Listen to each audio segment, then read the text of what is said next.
Selama pandemi COVID-19, perak memberikan potensi kenaikan hingga 41% dalam jangka waktu hanya 1 tahun. Dengan potensi kenaikan sebesar itu, tentunya perak ini jadi tambah menarik untuk disimpan atau ditabung atau dijadikan bahan untuk investasi. Hal-hal apa saja yang perlu diperhatikan sebelum mulai menabung atau berinvestasi perak? Simak bahasannya di obrolan perak episode kali ini.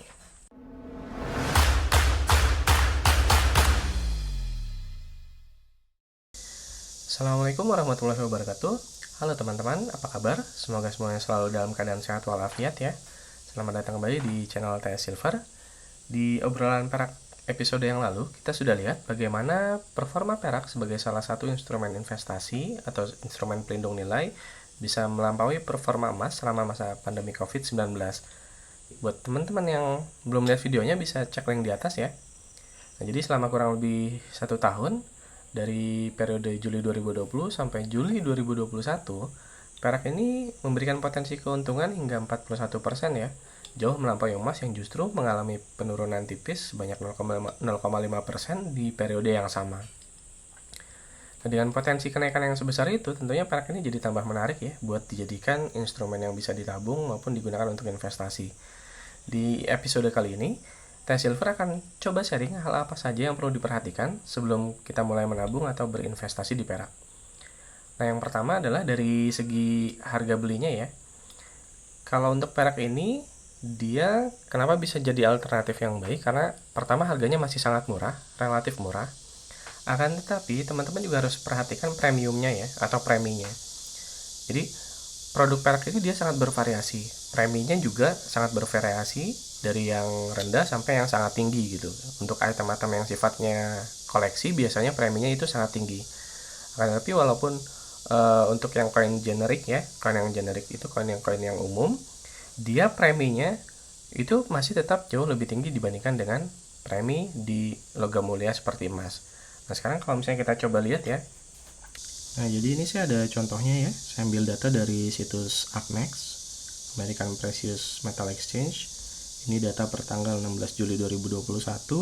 Kita bisa lihat harga perak per troy ounce-nya itu masih di kisaran 25,75.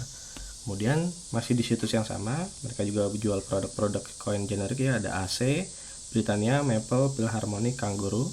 Di 5 koin ini koin generik yang umumnya preminya tidak terlalu besar. Kita coba cek harganya ya. Di APMEX mereka dihargai 37,24 untuk AC, kemudian Britannia 30,74, Maple 32, Philharmonic 30,74, Kangaroo 30,74. Kalau kita hitung preminya, untuk yang AC ini yang paling tinggi, jadi kisaran 45%. Untuk Britannia, Philharmonic dan Maple dan Kangaroo ya dijual 19%, Maple di premi 25%. Nah, sekarang kalau misalnya kita cek untuk perak-perak yang lokal, misalnya di Granul Antam ya, itu harganya saat ini adalah 13.200. Kalau kita hitung preminya sudah 10% sendiri.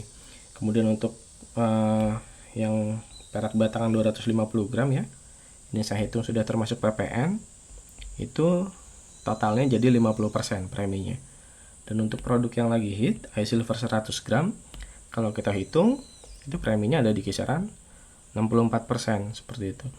Dan untuk koin-koin yang import ini ya, kalau kita lihat pasarannya di Topet, misalnya yang Britania, katakanlah harga termurah yang bisa saya temukan itu 595.000. Kalau kita hitung preminya sudah 59%. Jadi ini termasuk wajar sih, karena kan untuk ongkos kirim dan biaya impor sendiri bisa lebih dari 25% ya, bisa 30% sendiri, belum termasuk keuntungan sellernya. Jadi untuk koin-koin di Indonesia itu umumnya memang, atau produk perak di Indonesia umumnya memang dijual dengan premi lebih dari 50% ya. Paling murah ini bisa dibilang Antam 50%, selain granul ya tentunya. Dan produk lain kisarannya mungkin 60-70% seperti itu. Jadi kalau misalnya kita bandingkan dengan LM Antam ya, yang 1 gram aja, kita bisa lihat di sini preminya hanya dijual sebesar 14%. Jadi teman-teman bisa lihat selisihnya lumayan jauh ya, dari kisaran 60% dengan 14%, padahal yang Antam ini hanya yang 1 gram, yang kecil gitu ya. Jadi dari sini kita bisa lihat produk perak ini preminya jauh lebih tinggi dibandingkan dengan produk emas. Tapi teman-teman tidak perlu terlalu khawatir juga, karena teman-teman bisa menyertakan premi ini pada saat teman-teman jual kembali juga. Jadi selisihnya tidak akan terlalu jauh, karena jarang sekali untuk perak itu mereka dijual kembali dengan harga spot, itu sangat jarang sekali. Nah, kemudian untuk pertimbangan berikutnya adalah pergerakan harga perak ya. Jadi perak ini kan harganya jauh lebih murah dibandingkan dengan emas. Artinya dia market cap-nya itu akan jauh lebih rendah gitu. Dengan market cap yang jauh lebih rendah, si perak ini akan lebih mudah digerakkan harganya. Jadi dia lebih mudah naik, lebih mudah turun. Makanya harga perak jauh lebih berfluktuasi dibandingkan dengan harga emas. Dan mungkin karena dia berfluktuasi ini, makanya premi di koin perak jauh lebih tinggi ya. Karena kan pergerakan atau perubahan harganya cepat. Kalau preminya di set terlalu rendah, mungkin pada satu titik dia tidak akan nutup biayanya ya, mungkin seperti itu.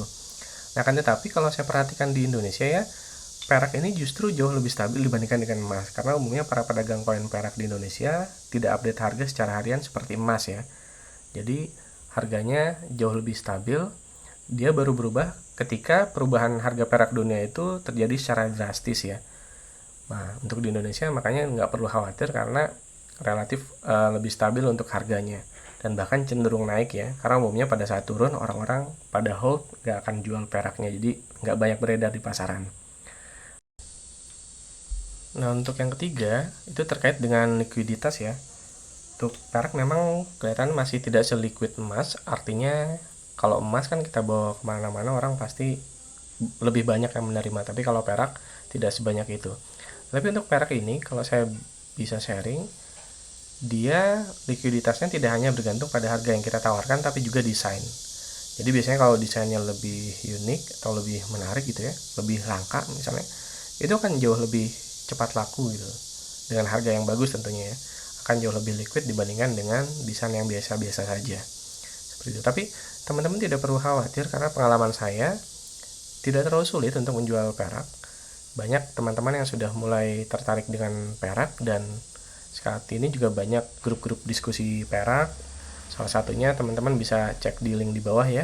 Itu ada link Telegram grup diskusi investasi perak, dan juga ada beberapa grup-grup WhatsApp lainnya. Dan teman-teman bisa lihat juga di Tokopedia ya, sudah banyak yang jual beli perak. Jadi untuk masalah likuiditas saya pikir tidak perlu terlalu khawatir.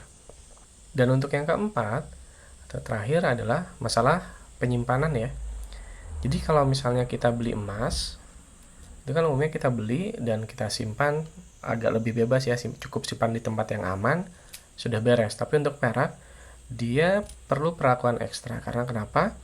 Perak ini relatif lebih mudah bereaksi dengan beberapa unsur di udara dibandingkan emas. Jadi kalau dia sudah bereaksi dengan sulfur misalnya, dia akan menghitam atau tarnish ya, toning. Dan biasanya kalau sudah menghitam, perlu perawatan ekstra untuk dibersihkan. Kalau tidak, tentunya harganya pada saat jual kembali akan sedikit lebih rendah atau relatif lebih rendah ya. Buat teman-teman yang belum lihat tips bagaimana cara menyimpan perak yang baik, bisa lihat di link di atas ya. Di situ kita pernah bahas gimana cara menyimpan perak yang baik supaya kondisinya tetap baik. Nah, kemudian selanjutnya terkait dengan penyimpanan adalah space atau ruang yang diperlukan untuk menyimpan perak ya, seperti ini ya. Jadi kalau misalnya kita punya uang katakanlah 3 juta ya, 3 juta saya belikan emas, saya bisa dapat koin emas seperti ini 1/10 oz atau sekitar 3,1 gram ya. Ini kita bisa lihat space atau ruang yang diperlukan untuk penyimpanan hanya sekecil ini ya. Jadi sangat kecil. Sedangkan untuk perak dengan uang yang sama, mungkin kita bisa dapat sekitar 5 atau 6 koin gitu ya. Dengan harga estimasi 500.000 sampai 600.000 ya. Katakanlah 5,5 oz. Jadi dapat sekitar 5,5 oz. Kita bisa lihat space yang dibutuhkan jauh lebih besar gitu ya dibandingkan dengan menyimpan koin emas seperti ini. Jadi itu juga perlu dipertimbangkan kalau teman-teman mau menyimpan perak ya, seperti itu. Jadi perlu space yang jauh lebih besar dan juga perlu penanganan yang ekstra. Oke, mungkin itu saja untuk episode kali ini. Buat teman-teman yang mau menambahkan, boleh kasih komentar di bawah. Jangan lupa videonya di like, di share, dan di subscribe channelnya ya. Sampai ketemu di episode berikutnya. Tetap jaga kesehatan dan jangan lupa bersyukur atas semua yang kita miliki saat ini. Terima kasih telah menonton. Assalamualaikum warahmatullahi wabarakatuh.